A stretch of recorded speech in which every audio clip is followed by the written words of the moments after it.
ଆପଣମାନେ ଶୁଣୁଛନ୍ତି ରେଡ଼ିଓ କୋରାପୁଟ। ଆଜି ବିଶ୍ୱ କବିତା ଦିବସ। କୋରାପୁଟରେ କୋରାପୁଟ ସାହିତ୍ୟ ପରିବାର ଆନୁକୂଲ୍ୟରେ କବିମାନଙ୍କର ଆସର ଜମିଛି। ସଂଖ୍ୟା କମ୍ ହେଲେ କ'ଣ ହେଲା, ଆନନ୍ଦ ଅଧିକା। ଏବଂ ଏହି ଆନନ୍ଦର ସ୍ରୋତରେ ଭାସି ଯାଉଥିବା କବିମାନଙ୍କର ଠାରୁ ଆଜି ଶୁଣିବା କବିତା ସମ୍ପର୍କରେ ଏବଂ ତାଙ୍କ ମୁଖରୁ କିଛି କବିତା।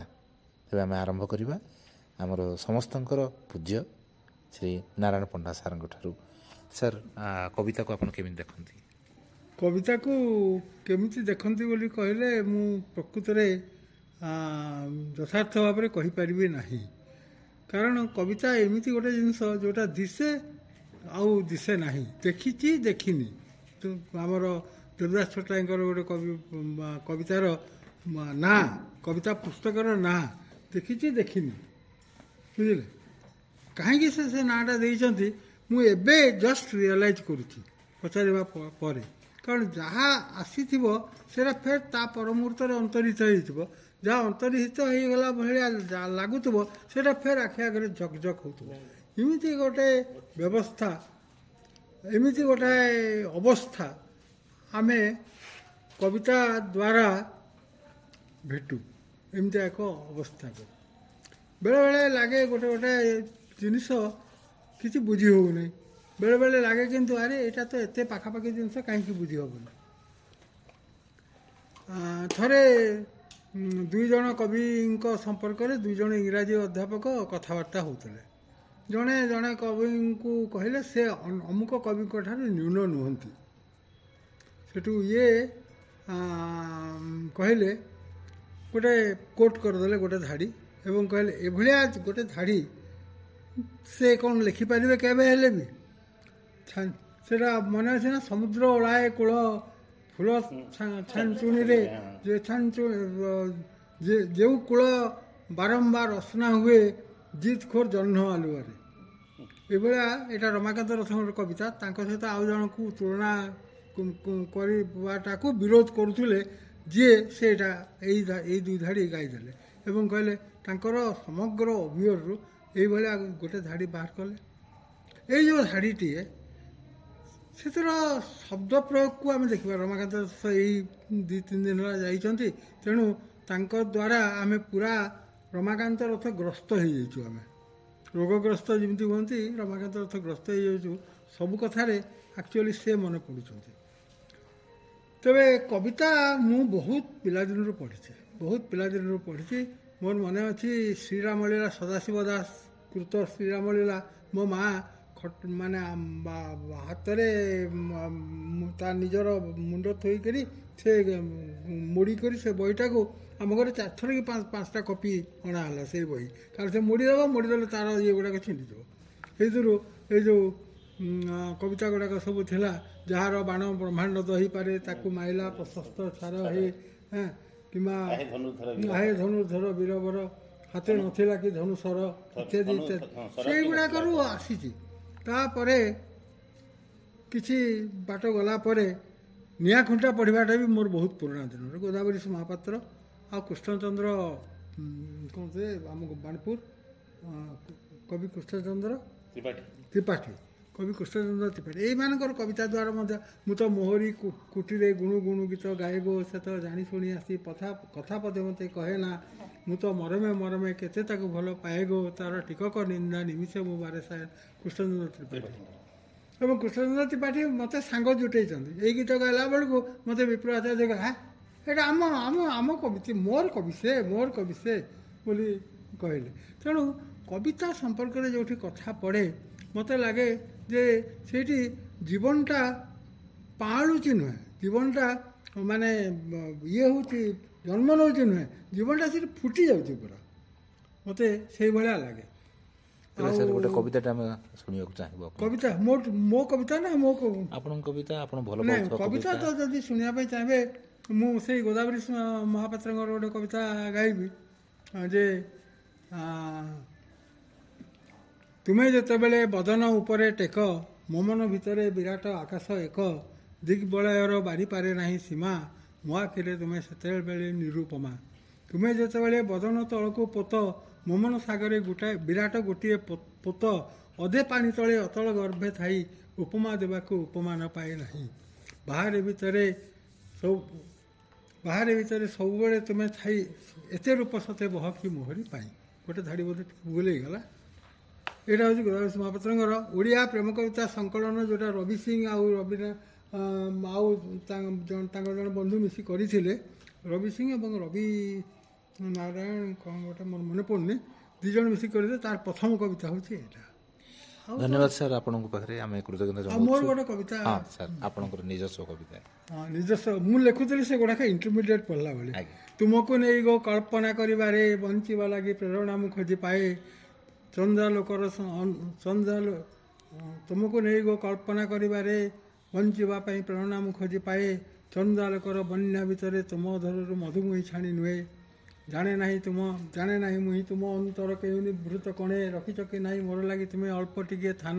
ତଥାପି ସଖୀ ଭଲ ପାଇବାର କାମନା ଭିତରେ ଭଲ ପାଉଥିବି ତୁମକୁ ମୁଁ ଚିରଦିନ। ଅନ୍ତହୀନ ମୋ ପ୍ରଣୟ ଦେଶରେ ଭରି ଦେଇଛ ହୃଦୟ, ଶେଷର ନାହିଁ ବିଲୟ। ତୁମେ ସିନା ସହି ଅଛ ବହୁ ଦୂରେ, ସ୍ମୃତି ତ ରହିଛି ପାଖେ। ସଦା ଅମ୍ଳାନ ଅବିନଶ୍ୱର ସେ ସ୍ମୃତି ମୁହୁରି ବୁକେ। ସଖୀରେ ଅଲିଭା ସ୍ମୃତି ସତେ କେତେ ମଧୁର। ଜୀବନ ପଥର ସୈକତ ଦିବେ ମୋର ଲାଗି ତାହା ମନ୍ଦାକିନୀର ଧାର। ଏଗୁଡ଼ା ସବୁ ଇଣ୍ଟରମିଡ଼ିଏଟ୍ର କବିତା। ତାପରେ ମୁଁ ଜାଣିଲି ଯେ କବିତା ମୋ ଦେଇ ହେବ ନାହିଁ, ମୁଁ କବିତା ଛାଡ଼ିଲି। ଇଣ୍ଟରମିଡ଼ିଏଟ୍ କଲେ କେଉଁ ବର୍ଷର କଥା କହୁଛନ୍ତି ସାର୍? ମୁଁ 63-64 ମସିହା ଏତେ ପ୍ରି ୟୁନିଭର୍ସିଟି ପଢ଼ିଲା ବେଳେ। ପ୍ରି ୟୁନିଭର୍ସିଟି ପଢ଼ିଲା ଗୋଟେ କବିତା ଲେଖିଥିଲି, ଯେଉଁଟା ଖଲିକୋଟ କଲେଜ ମ୍ୟାଗାଜିନ୍ରେ ଏବେ ବି ଅଛି। ମ୍ୟାଗାଜିନ୍ର କପି ମୁଁ ଦେଖାଇ ପାରିବି। ମୁଁ ସେଟା ଗାଇଥିଲି। ସର୍ବରିମୁତ ଚନ୍ଦ୍ରବିମୁତ କୃଷ୍ଣ ଆକାଶେ ବାରିଦର ଘନ ଘଟା। ଦୁଃଖ ରସ କି ଛାୟା କବି ହୃଦୟରୁ ଶୁଖିଯାଇ ଅଛି ପ୍ରଣୟ କଲ୍ଲୋଳିନୀ। କବିମାନେ ଭାଳେ ଶୟଟେ କେବଳ ସହାରା ମୂର୍ର ମରିଚିକା ଖାଲି ମିଥ୍ୟାର ମାୟା। ଅମୃତ ଦିନେ ଲଭିଥିଲା କବି ପ୍ରେୟସୀ ବାକ୍ୟ ଶୁଣି। ପ୍ରେମର ସଂଜ୍ଞା ପ୍ରଜ୍ଞାରେ ନୁହେଁ ଖୋଜି ପାଇଥିଲା କୃଷ୍ଣ କବରୀ ତଳେ। ଆଜିକି ପା ସେଇ କବିର ହୃଦୟ ଗତ ପ୍ରଣୟର ଛିନ୍ନ ଜବାର ଶେଷ ଚିତାନଳ ଜଳେ। ସେଥିପାଇଁ କିଏ ଦାୟୀ କାହା ପାଇଁ ଆଜି କବି ହୃଦୟରୁ ପ୍ରେମର ସଂଜ୍ଞା ଯାଇଛି ଶୁଷ୍କ, ପ୍ରେମର ବନ୍ୟା ଯାଇଛି ଶୁଷ୍କ ହୋଇ। ସେବଟେ କବିର ବିଗତ ଦିନର ମାନସ ମୋହିନୀ ତାର ପ୍ରଣୟିନୀ। ଯିଏ ଚାଲିଗଲା ଦୂରେ ହୋଇ ଅନ୍ୟର ପ୍ରିୟା, ସେ ନୁହେଁ କବିର ଆଜି ସିଏ ପରକିଆ। ନିଶ୍ଚିତ ଭାବରେ ଆପଣଙ୍କ ପାଖରେ ଆମେ କୃତଜ୍ଞତା ଜଣାଇବୁ ଏଇଥିପାଇଁ ଯେ ଯଦି ନିଜର ମୋବାଇଲ ନମ୍ବର ଗୋଟେ ଦ୍ୱିତୀୟ ନମ୍ବରଟି ରଖାଯାଏ ମନେ ରୁହେ ନାହିଁ, କିନ୍ତୁ ଆପଣଙ୍କର ଇଣ୍ଟରମିଡ଼ିଏଟ୍ରେ ପଢ଼ିଥିବା ଏବଂ ଲେଖିଥିବା କବିତା ଆଜି ସ୍ପଷ୍ଟ ଭାବରେ ମନେ ପକାଇ ପାରୁଛନ୍ତି, କାରଣ ଆପଣ ମନରେ ରଖିନାହାନ୍ତି, ଆପଣ ହୃଦୟରେ ରଖିଛନ୍ତି। ତେଣୁ ଆପଣଙ୍କ ପାଖରେ କୃତଜ୍ଞତା ଜଣାଇ ବର୍ତ୍ତମାନ ଆମେ ଯାଉଛୁ ଆମର ଯୁବକବି ଶ୍ରୀ ରବି ଶତପଥୀଙ୍କ ପାଖକୁ। ତାଙ୍କଠାରୁ ଆମେ ଶୁଣିବା କବିତା ସମ୍ପର୍କରେ ଏବଂ ତାଙ୍କର ସ୍ୱରଚିତ କବିତାଟି। ଆହୁରି ପୂର୍ବରୁ ଆହୁରି କବିତା ଲେଖାଯାଇଛି। କୋରାପୁଟରେ ଥିଲାବେଳେ ନବମ ଶ୍ରେଣୀ ପଢ଼ିଲା ବେଳେ ଲୁମୁମ୍ବା ଥିଲେ, ପ୍ୟାଟ୍ରିସ୍ ଲୁମୁମ୍ବା। କବିତା ଗୋଟେ କଳା ଯାହାକୁ ସମସ୍ତେ ଆୟତ୍ତ କରିପାରନ୍ତି ନାହିଁ। ତେଣୁ ଜୀବନରେ କବିତାକୁ ଭୋଗି ହୁଏ। ତ ଜୀବନ ସାଥିରେ କବିତା କେତେ ଅଙ୍ଗାଙ୍ଗୀ ଭାବେ ଜଡ଼ିତ, କବିତା ଲେଖୁଥିବା ଲୋକଟିଏ ନିଶ୍ଚିତ ଭାବରେ କଥା କହିବ। ଆଜି ବିଶ୍ୱ କବିତା ଦିବସ। ବିଶ୍ୱ କବିତା ଦେଖିଲେ ଓଡ଼ିଆ କବିତା ବହୁତ ଉଚ୍ଚରେ ବୋଲି ମୋର ମନେ ହୁଏ। କାହିଁକିନା ଓଡ଼ିଆ କବିତାର ଭାବ, ତାର କଳାତ୍ମକତା, ତାର ଶବ୍ଦ ପ୍ରୟୋଗ ମୋତେ ଲାଗେ ଯେ ଅନ୍ୟ ଭାଷା ଠାରୁ ସତେ ଯେମିତି ବହୁତ ଅଧିକ। ତେବେ କଥା ହେଉଛି ଏହା ଯେ କବିତାର ପ୍ରେମରେ ପଡ଼ିବା, କବିତାର ମୋହରେ ପଡ଼ିବା ଇଏ ଗୋଟେ ନୂଆ କଥା ନିଶ୍ଚିତ। କାରଣ ସମସ୍ତେ କବିତାର ପ୍ରେମରେ ପଡ଼ିପାରନ୍ତିନି, ସମସ୍ତେ କବିତା ଲେଖିପାରନ୍ତି ନାହିଁ। ତେଣୁ ଆଜି ବିଶ୍ୱ କବିତା ଦିବସରେ ଯେଉଁମାନେ କବିତା ଲେଖୁଛନ୍ତି ନିଶ୍ଚିତ ଭାବରେ ସେମାନଙ୍କୁ ମୁଁ ପ୍ରଣାମ କରିବି। ଆଉ କଥା ହେଉଛି ଏହା ଯେ କବିତାରେ ଆମେ ଯେଉଁ ଦୁର୍ବୋଧ୍ୟତା କଥା ବେଳେବେଳେ ମନ ଭିତରକୁ ଆସେ, କବିତାରେ ପ୍ରକୃତରେ ଅଧା ଦିଶୁଥାଏ ଅଧା ଲୁଚିଥାଏ। ତେଣୁ ଦିଶୁଥିବା କଥାଟିକୁ ପାଠକ ସହଜରେ ବୁଝିପାରେ, ନ ଦିଶୁଥିବା କଥାଟିକୁ ସେ ଖୋଜିବାକୁ ପଡ଼େ ତାକୁ। ତେବେ ଯଦି କବିତାର କଥା କୁହାଯାଏ, ମୁଁ ପିଲାବେଳୁ ସେ ସ୍କୁଲରେ ପଢ଼ାଯାଉଥିବା କବିତା, ବିଶେଷ କରି ମୋ ନନା ବହୁତ ଗୀତ କବିତା ଆବୃତ୍ତି କରନ୍ତି, ଶ୍ଲୋକ ଆବୃତ୍ତି କରନ୍ତି, ଏଗୁଡ଼ା ଦ୍ୱାରା ମୁଁ ବେଶୀ ପ୍ରଭାବିତ ହେଲି ଏବଂ କବିତା ଭିତରକୁ ହିଁ ପ୍ରକୃତରେ ମୁଁ ପ୍ରବେଶ କଲି। ଏବଂ ବିଶେଷ କରିକି ଯେଉଁଟା କରୁଣ ରସର କବିତା ମୋତେ ବେଶୀ ଆପ୍ଲୁତ କଲା, ଏଇ କାନ୍ଦ କାନ୍ଦ କବିତାରୁ ହିଁ ମୋ କବିତାର ପ୍ରକୃତ ଆରମ୍ଭ। ତେଣୁ ଏ ପର୍ଯ୍ୟନ୍ତ ମୋ କବିତା ଭିତରେ ଗୋଟେ ନିରାଶା, ଦୁଃଖର ଛାୟା ସଦାବେଳେ ଥିଲାଭଳି ପାଠକ ସେ କଥା ଅନୁଭବ କରନ୍ତି। ତେଣୁ ମୋର କହିବାର ଉଦ୍ଦେଶ୍ୟ ହେଉଛି କବିତା କଥା ଯେତେବେଳେ ଆମେ ଆଲୋଚନା କରିବାକୁ ଯାଉଛେ, କବିତା ଏତେ ଉର୍ଦ୍ଧ୍ୱରେ ଥାଏ ଯେ କବିତା ପାଖରେ ପହଞ୍ଚିପାରେ ନାହିଁ। ଏବଂ ଏ କଥା ଯେଉଁ କଥା ସମସ୍ତେ ପ୍ରାୟ କଥା କୁହନ୍ତି, ଯେଉଁମାନେ ପ୍ରକୃତ କବି ବା ରାମାକାନ୍ତ ରଥ ସେ କଥା କୁହନ୍ତି ଯେ ଏ ପର୍ଯ୍ୟନ୍ତ ଗୋଟେ ଶେଷ କବିତା ଲେଖି ହେଲା ନାହିଁ ବା ଏ ପର୍ଯ୍ୟନ୍ତ ଗୋଟେ ଶ୍ରେଷ୍ଠ କବିତା ଲେଖି ହେଲା ନାହିଁ। ଗୋଟେ କବିତା ଲେଖି ସାରିଲା ପରେ କବିର ପୁଣି ସେହି ଅବଶୋଷ ଆରମ୍ଭ ହୁଏ ଯେ ମୁଁ ଯାହା ଭାବିଥିଲି ତାହା ଲେଖିପାରିଲି ନାହିଁ। ଏବଂ ଭାବେ ବୋଲି ସେ ପୁଣି ଆଉ ଗୋଟେ କବିତା ଲେଖିବାକୁ ପ୍ରୟାସ କରେ ଏବଂ ପୁଣି ଲେଖି ସାରିଲା ପରେ ସେଇ ଦୁଃଖ ହିଁ ସେ ଭୋଗେ। ତେଣୁ ଗୋଟେ ଶେଷ କବିତା ନ ଲେଖିପାରିବାର ଯେଉଁ ଦୁଃଖ ପ୍ରକୃତ କବିଟା ଭୋଗିପାରେ। ତେଣୁ କବିତାର କଥା ଯେତେବେଳେ ଆମେ ଆଲୋଚନା କରୁଛେ ବା କବିତା ଗୋଟେ ପଢ଼ୁଛେ, ଆମେ ବେଳେ ଜଣେ ଜଣଙ୍କର କବିତା ଥରେ ପଢ଼ିକି ଆମେ କହୁଛେ ଆମେ ବୁଝିପାରିଲେ ନାହିଁ, କବିତାକୁ ବାରମ୍ବାର ପଢ଼ିବାର ଶୁଣିବାର ଆବଶ୍ୟକତା ଅଛି। ଏବଂ ଏବେ ପୂର୍ବରୁ ପଣ୍ଡା ସାର୍ ବି ସେ କଥା କହୁଥିଲେ ଯେ ଗୋଟେ କବି ଯେତେବେଳେ କିଛି କହିପାରେ ନାହିଁ, ଅସହାୟ ହୋଇଯାଏ, ସେ କବିତା ଲେଖେ ବା କବିତାରେ କହିବାକୁ ଚେଷ୍ଟା କରେ ଓ ଚେଷ୍ଟା କରିକି ମଧ୍ୟ ସେ ସଫଳ ହୋଇପାରେ ନାହିଁ। ତେଣୁ ପାଠକ ଯେତେବେଳେ ଖୋଜେ ସେ କ'ଣ ଲେଖିଲା ସେ ସ୍ପଷ୍ଟ ହୋଇପାରେ ନାହିଁ ଏବଂ କବିକି ଯେତେବେଳେ ପଚରାଯାଏ ବାବୁ ତୁ କ'ଣ ଲେଖିଲୁ ସେ ମଧ୍ୟ ସ୍ପଷ୍ଟ ଭାବରେ କହିପାରେ ନାହିଁ। କାରଣ ଯେଉଁ ଭାବାବେଗରେ ତା ଯେଉଁ କଳାତ୍ମକତାକୁ ନେଇ ସେ ଶବ୍ଦକୁ ସଂଯୋଜନା କଲା ତାକୁ ସେ ଠିକ୍ ଭାବରେ କହିପାରିବ ବୋଲି କିଛି ମାନେ ନାହିଁ। ଏବଂ ଏକଥା ବି ସତ, ପ୍ରତ୍ୟେକ କବି ମୋ ସାଥିରେ କାହିଁକି ଆମମାନଙ୍କ ସାଥିରେ ଏକମତ ହେବେ ଯେ ଶବ୍ଦ ଚୟନ କଲାବେଳେ ବଡ଼ ଦ୍ୱନ୍ଦ୍ୱରେ ପଡ଼େ କବି। ଯେଉଁ କଥା ମୁଁ କହିଲି, ନଈକୁ ମାଗିଲି ସ୍ଥିର ଛାଇଟିଏ, ଜହ୍ନକୁ ମାଗିଲି ତାତି, କବିତାଟେ ପାଇଁ ଶବ୍ଦ ଖୋଜୁ ଖୋଜୁ ପାହିଗଲା ସାରା ରାତି। ରାତି ପାହିଯାଏ ଓ ଶବ୍ଦ ମିଳେ ନାହିଁ। ତେଣୁ ଶବ୍ଦ, ଉପଯୁକ୍ତ ଶବ୍ଦଟି ଯଦି ଠିକ୍ ଜାଗାରେ ବ୍ୟବହାର ହେଇ ନପାରିଲା, କବିତାକୁ ଆମେ ଯେଉଁ କହୁଛେ କାଳଜୟୀ ହୋଇପାରିଲା ନାହିଁ, କବିତା ବଳିଷ୍ଠ ହୋଇପାରିଲା ନାହିଁ, କବିତା ଉଚ୍ଚାଙ୍ଗ ହୋଇପାରିଲା ନାହିଁ, ସେ ଅବଶୋଷଟି ଆମ ଭିତରେ ରୁହେ। ତେଣୁ କବିତାକୁ ନେଇ ବହୁତ କଥା ଆଲୋଚନା କରାଯାଇପାରେ। ଇଏ ତ ସଂକ୍ଷେପରେ ଦୀପତ କବିତା ସମ୍ପର୍କରେ। ତେବେ ବର୍ତ୍ତମାନ କବିତାଟେ ଶୁଣିବା ଆପଣଙ୍କର। ଆପଣ ତ ବର୍ତ୍ତମାନ ରବି ଶତପଥୀ କହିଲେ କ୍ଷୁଦ୍ର କବିତା ବୁଝାଏ, ତେବେ ନିଶ୍ଚିତ ଭାବରେ ସମସ୍ତେ ଶୁଣିବାକୁ ଅପେକ୍ଷା କରିଛନ୍ତି ଆପଣଙ୍କର କବିତାଟିକୁ। ମୋ କବିତାର ଶୀର୍ଷକ ଶୂନ୍ୟସ୍ଥାନ। କିଏ ଜଣେ ତୋଳି ନେବ ବୋଲି ଭାବି, କିଏ ଜଣେ ତୋଳି ନେବ ବୋଲି ଭାବି, ତା ଅଗଣାରେ ଫୁଲଟିଏ ହୋଇ ଫୁଟି ନ ପାରିବା ମୋର ଭାଗ୍ୟ ଚାରୁଲତା। କିଏ ଜଣେ ତୋଳି ନେବ ବୋଲି ଭାବି ତା ଅଗଣାରେ ଫୁଲଟିଏ ହୋଇ ଫୁଟି ନ ପାରିବା ମୋର ଭାଗ୍ୟ ଚାରୁଲତା। କାହା ହାତରୁ ଖସି ପଡ଼ି ଭାଙ୍ଗିଯିବାର ସୁଖକୁ ଭୋଗି ନ ପାରିବା କ'ଣ କିଛି କମ୍ ଦୁଃଖ ମୋର? କାହା ହାତରୁ ଖସି ପଡ଼ି ଭାଙ୍ଗିଯିବାର ସୁଖକୁ ଭୋଗି ନ ପାରିବା କ'ଣ କିଛି କମ୍ ଦୁଃଖ ମୋର? କେଉଁ ପାହାଡ଼ର ମଥାନକୁ ଉଠିଗଲେ, କେଉଁ ପାହାଡ଼ର ମଥାନକୁ ଉଠିଗଲେ ଝୁରି ହେଉଥିବା ମଣିଷର ମୁହଁ ଟିକେ ଦିଶିଯାନ୍ତା ଚାରୁଲତା। କେଉଁ ପକ୍ଷୀର ଡେଣାରେ ବସି ଥରେ ଆକାଶକୁ ମାଗି ଆଣନ୍ତି ତୁମ କାନ୍ଦ କାନ୍ଦ ଆଖି ପାଇଁ ଦୁଇ ମୁଠା ମେଘ। କେଉଁ ପାହାଡ଼ର ମଥାନକୁ ଉଠିଗଲେ ଝୁରି ହେଉଥିବା ମଣିଷର ମୁହଁ ଟିକେ ଦିଶିଯାନ୍ତା ଚାରୁଲତା। କେଉଁ ପକ୍ଷୀର ଡେଣାରେ ବସି ଥରେ ଯାଇ ଆକାଶକୁ ମାଗି ଆଣନ୍ତି ତୁମ କାନ୍ଦ କାନ୍ଦ ଆଖି ପାଇଁ ଦୁଇ ମୁଠା ମେଘ। ଅଳସୀ ଡଙ୍ଗରରେ ସରିଯାଉଥିବା ସଞ୍ଜ, ରାତିରେ ଶୋଇଥିବା ମହୁମାଛିର ଅନ୍ଧାର। ଅଳସୀ ଡଙ୍ଗରରେ ସରିଯାଉଥିବା ସଞ୍ଜ, ରାତିରେ ଶୋଇଥିବା ମହୁମାଛିର ଅନ୍ଧାର। ଶୀତ ସକାଳର ପାଣିଚିଆ ଖରାରେ ଶୁଖେଇଥିବା ତୁମ ନିଦ ନିଦ ଆଖିର ଲୁହ ଏବେ ଗୋଟେ କାହାଣୀ ଚାରୁଲତା। ଶୀତ ସକାଳର ପାଣିଚିଆ ଖରାରେ ଶୁଖେଇଥିବା ତୁମ ନିଦ ନିଦ ଆଖିର ଲୁହ ଏବେ ଗୋଟେ କାହାଣୀ ଚାରୁଲତା। ଏଠି ସବୁ ହଜେଇ ଦେବା ହିଁ ଜୀବନର ସବୁ ମିଶାଣ। ଏଠି ସବୁ ହଜେଇ ଦେବା ହିଁ ଜୀବନର ସବୁ ମିଶାଣ। ଆଉ ବାକି ସବୁ ଶୂନ୍ୟ ଓ ଶୂନ୍ୟସ୍ଥାନ, ବାକି ସବୁ ଶୂନ୍ୟ ଓ ଶୂନ୍ୟସ୍ଥାନ। ଧନ୍ୟବାଦ। ଅତି ସୁନ୍ଦର ରବି ଭାଇ, ଆପଣଙ୍କର এই କବିତାଟିକୁ ଆମେ ଶୁଣିଛେ ଏବଂ এই କବିତାଟିକୁ ନିଶ୍ଚିତ ଭାବରେ ସମସ୍ତେ ଆଦୃତ କରୁଛନ୍ତି ଏବଂ ନାରାୟଣ ପଣ୍ଡା ସାର୍ ସ୍ୱତଃସ୍ଫୂର୍ତ୍ତ ଭାବରେ ତାକୁ ପ୍ରଶଂସା କରି ନ କରି ରହିପାରି ନାହାନ୍ତି। ତେଣୁ ସେ ବର୍ତ୍ତମାନ ରବି ଭାଇଙ୍କୁ ଏଇ ଯେଉଁ ଶେଷ ପଙ୍କ୍ତି ଆଡ଼କୁ ଯେଉଁ କଥାଟି କହିଲେ ତା ଉପରେ ନେଇ ସେ ଆଲୋଚନା ମଧ୍ୟ କରିଛନ୍ତି। ତେଣୁ ଭାଇ ଆପଣଙ୍କୁ ଆମେ କୃତଜ୍ଞତା ଜଣାଉଛୁ। ବର୍ତ୍ତମାନ ଆମେ ପରବର୍ତ୍ତୀ କବିଙ୍କ ପାଖକୁ ଯିବା। ସେ ହେଉଛନ୍ତି ବିଶିଷ୍ଟ ଅନୁବାଦକ ଶ୍ରୀ ବିଜୟ ପ୍ରଧାନ ଭାଇ। ତାଙ୍କଠାରୁ ଆମେ ଆଜି କିଛି କବିତା ସମ୍ପର୍କରେ ଶୁଣିବା ଏବଂ ଏକ କବିତା ମଧ୍ୟ ତାଙ୍କ ମୁହଁରୁ ଶୁଣିବା। ଆମେ ବିଜୟ ପ୍ରଧାନ ଭାଇ ଆପଣଙ୍କଠୁ ଆମେ ଶୁଣିବାକୁ ଚାହିଁବୁ। ଆଜି ବିଶ୍ୱ କବିତା ଦିବସରେ ବିଶ୍ୱର ସମସ୍ତ କବିମାନଙ୍କୁ ମୋର ପ୍ରଣାମ ଓ ଅଭିନନ୍ଦନ। କବିତାକୁ ନେଇ ଅନେକ କଥା ପଣ୍ଡା ସାର୍ ଏବେ କହିଲେ, ରବି ଭାଇ କହିଲେ। ତେଣୁ କବିତା ସମ୍ପର୍କରେ ମୋର ଅଧିକା କିଛି କହିବାର ନାହିଁ। ଏତିକି କହେ ଯେ ମୁଁ ନିଜ ହାତରେ କବିତା ଲେଖା ହେଇନପାରିଲେ ମଧ୍ୟ ମୁଁ କବିତାକୁ ଭଲ ପାଏ।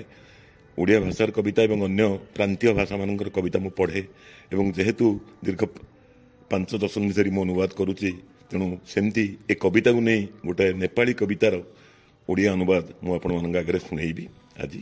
ମୋ କବିତାର ଶୀର୍ଷକ ମୋ ପାଖରେ। ଏହାର ମୂଳ ନେପାଳୀ ଏବଂ ହିନ୍ଦୀ ଅନୁବାଦ ବୀରଭଦ୍ର କାର୍କିଢୋଲି, ଓଡ଼ିଆ ରୂପାନ୍ତର ମୋର। ମୋ ପାଖରେ केवल मुठाए कविता अच्छी मो पाखरे कविता मो आखिरे समय समय बहुत विस्तृत आकृति ताहा ही कविता ताहा ही मोर प्रारंभिक कविता ए सबु कागज टुकुड़ा जहाँ मो पाखरे अच्छी ता छाती को विद्ध करी केमिति लिखिबी कविता ए कलम रे अच्छी तार टोपा टोपा लुह अच्छी झाड़ आउ रक्त भी ए मोड़ जाए आसी आगो को जाउछि मो कविता एबे मो पाखरे अच्छी टुकुड़ा टुकुड़ा कागजर पृष्ठा कलम अच्छी केउठु करिबी आरंभ आउ केउठी देवी समाधि मो पाखरे एबे अच्छी मात्र मुठाए कविता तुम स्मृति को मुसाई मात्र मुठाए कविता केवल कविता धन्यवाद। बहुत सुंदर मुठाए कविता आपण हाथ में रही निश्चित भाव बांटा चाहिए और बांटी तेणु कृतज्ञतार सहित आम बर्तमान आम रमेश भाई पाखु जाऊे रमेश भाई बर्तमान किसी कविता संपर्क में कहे और तापर गोटे कविताटी आवृत्ति करेंगे। हाँ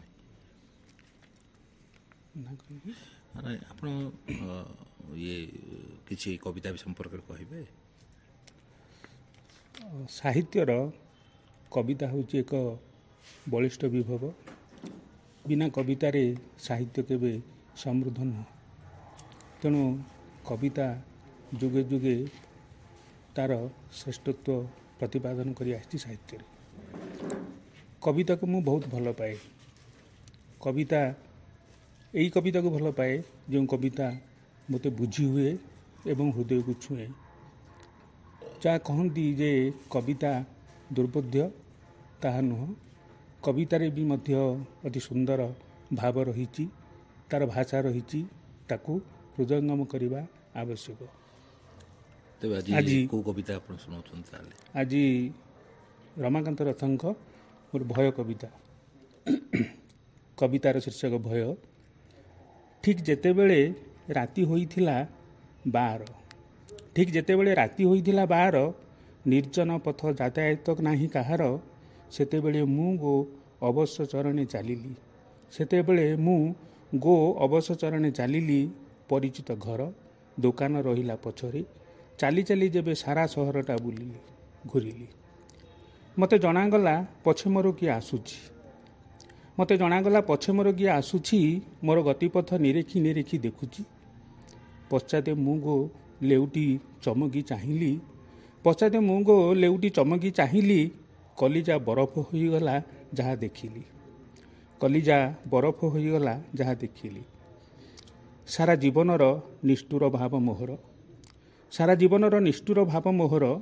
सबु शैतान छलना फिसादी हिंस्रता भयतुरा है दर्शन जोगुं ताहार मेष छुआ एक धीरे धीरे पछे चली मेष छुआ एक धीरे धीरे पछे चली निरीहता अबा मो लगे रूप धरी तुम राण सखी हिंस्र मोहर मरम निरीहता ठारू भय लागिथिला चरम निरीहता ठारू भय लागिथिला चरम।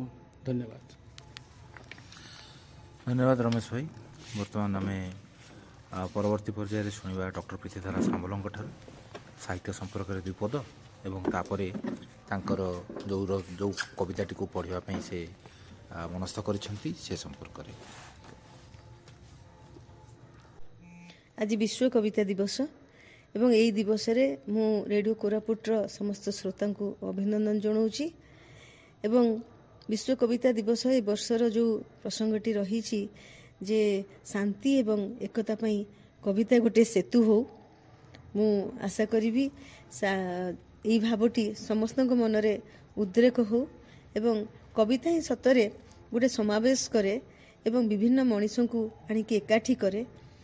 मो पई कविता गोटे अतीन्द्रिय जगतर कथा जो आमे तो इंद्रियगत अनुभव आम मानकर बहुत अच्छी एवं से अनुभव गुड़ी को आमे शब्द रूप देवा बहुत सहज किंतु एमिति अनेक अनुभव अच्छी जहाँ कि आमे शब्द पाती नहीं ताकू रूप देला बेले किंतु अहरह से अनुभूति माने आमको घांटी पकांती।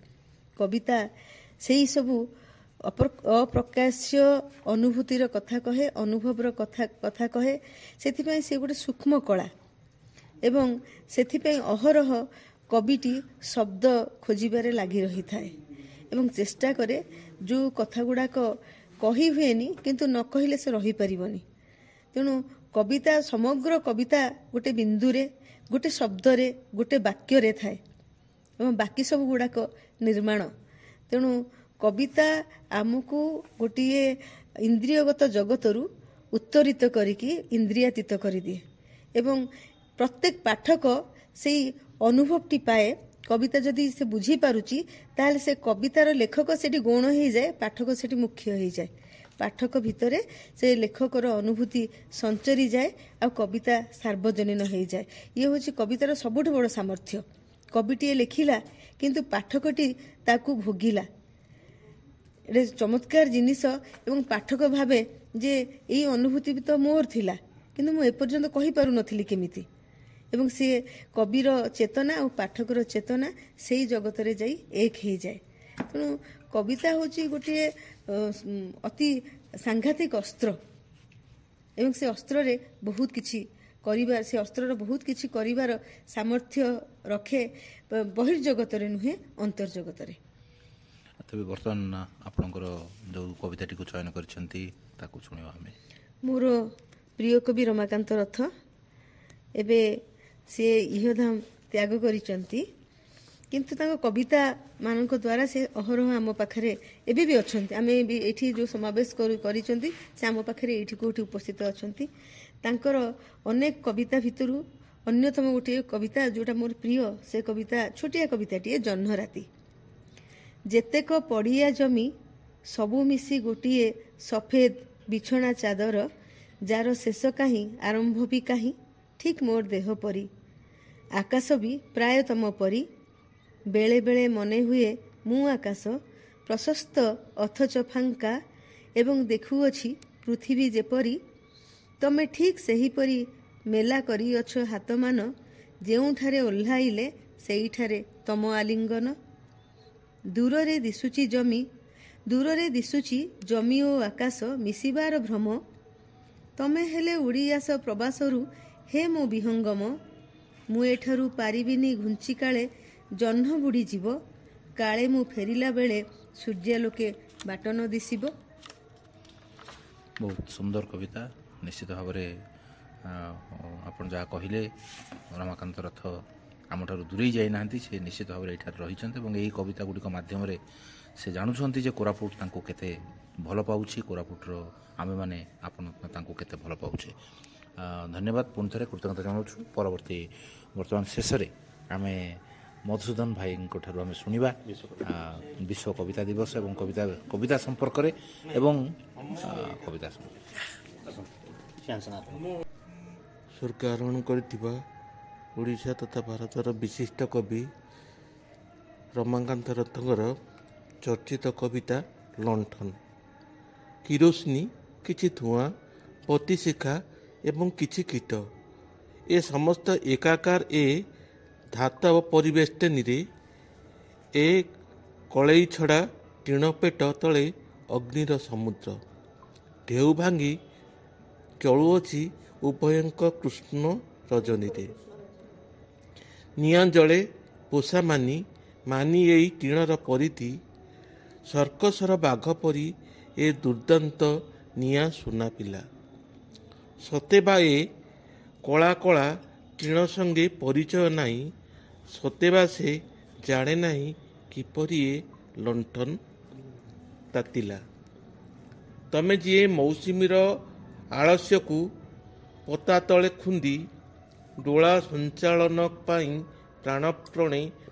ପ୍ରାଣପଣେ ପରିଶ୍ରମ କର ଏବଂ ଗହଳ ଚାଳ ତଳେ ଲେସି ଦେଇଛ ଚମ୍ପକ। ତମେ କେବେ ଦେଖିପାର ପ୍ରଜ୍ୱଳିତ ଅସ୍ତିତ୍ୱ ମୋହର, ଅନୁମାନ କରିପାର ମୁଁ ଜଳୁଛି ଓ ଜଳୁଛି ତୀବ୍ର ଦରଜରେ। ମିଡ଼ିୟମ ଧୋତି ଏବଂ ଇସ୍ତ୍ରୀ କରା ଅଧା କାମିଜରେ। ଅତି ସୁନ୍ଦର ମଧୁସୂଦନ ଭାଇ, ଆପଣଙ୍କୁ ଆମେ କୃତଜ୍ଞତା ଜଣାଉଛୁ ଏହି କବିତାଟି ଆବୃତ୍ତି କରିଥିବା ଯୋଗୁଁ। ତେବେ ବନ୍ଧୁଗଣ, ଏ ଥିଲା ଆଜି ସନ୍ଧ୍ୟାର ଆସର। ବିଶ୍ୱ କବିତା ଦିବସ ଅବସରରେ କୋରାପୁଟର ଆଦିବାସୀ ସଂଗ୍ରହାଳୟରେ କୋରାପୁଟ ସାହିତ୍ୟ ପରିବାର ଆନୁକୂଲ୍ୟରେ କିଛି କବିଙ୍କର ଏକାଠି ହେବା, କଥାବାର୍ତ୍ତା କରିବା, ଚିଟ୍ଚାଟ୍ କରିବା, କବିତା ସମ୍ପର୍କରେ କଥାବାର୍ତ୍ତା କରିବା ଏବଂ କିଛି କବିତା ନିଜସ୍ୱ କବିତାକୁ ଆବୃତ୍ତି କରିବା ଏବଂ କିଛି ଭଲ ପାଉଥିବା କବିଙ୍କର ସୁନ୍ଦର କବିତାକୁ ଆବୃତ୍ତି କରିବା, ଏସବୁକୁ ନେଇ ଆଜିର ସନ୍ଧ୍ୟାଟି ନିଶ୍ଚିତ ଭାବରେ ରୁଦ୍ଧିମନ୍ତ ହୋଇଛି, ସମସ୍ତଙ୍କୁ ଆନନ୍ଦ ଯୋଗାଇଛି ଏବଂ ଅନେକ ଖୋରାକ ଯୋଗାଇଛି ଭବିଷ୍ୟତ ଆଡ଼କୁ ଦେଖିବା ପାଇଁ। ନାରାୟଣ ପଣ୍ଡା ସାର୍ଙ୍କୁ ଆମେ କୃତଜ୍ଞତା ଜଣାଉଛୁ ରବି ଭାଇଙ୍କୁ, କୃତଜ୍ଞତା ଜଣାଉଛୁ ମଧୁସୂଦନ ଭାଇଙ୍କୁ, କୃତଜ୍ଞତା ଜଣାଉଛୁ ବିଜୟ ଭାଇଙ୍କୁ, କୃତଜ୍ଞତା ଜଣାଉଛୁ ଡକ୍ଟର ପ୍ରୀତିଧାରା ସାମଲଙ୍କୁ, କୃତଜ୍ଞତା ଜଣାଉଛୁ ରମେଶ ଭାଇଙ୍କୁ ସେମାନଙ୍କର ସୁନ୍ଦର କବିତା ଆବୃତ୍ତି ଯୋଗୁଁ ଏବଂ ନିଶ୍ଚିତ ଭାବରେ କୋରାପୁଟ ସହରରେ ଏହି ସୁନ୍ଦର ଛୋଟ କବିତା ଆସରଟି ଆଜିର ବିଶ୍ୱ କବିତା ଦିବସଟିକୁ ପାଳନ କରିବାରେ ସମର୍ଥ ହୋଇଛି, ଖାସ୍ ଆପଣମାନଙ୍କ ପାଇଁ, କାରଣ ଆପଣମାନେ ଶୁଣୁଛନ୍ତି ବୋଲି। ତେଣୁ ଶ୍ରୋତାଙ୍କ ପାଖରେ କୃତଜ୍ଞତା ଜଣାଇ ରେଡ଼ିଓ କୋରାପୁଟ ପାଇଁ ମୁଁ ରହୁଛି ସିଏଚ୍ ଶାନ୍ତାକାର। ପରବର୍ତ୍ତୀ ପର୍ଯ୍ୟାୟରେ ଆଉ ଏକ ଏପିସୋଡ଼ରେ ନିଶ୍ଚିତ ଭାବରେ ଦେଖା ହେବ। ସେଥି ପର୍ଯ୍ୟନ୍ତ ରହୁଛି, ତେବେ ନମସ୍କାର।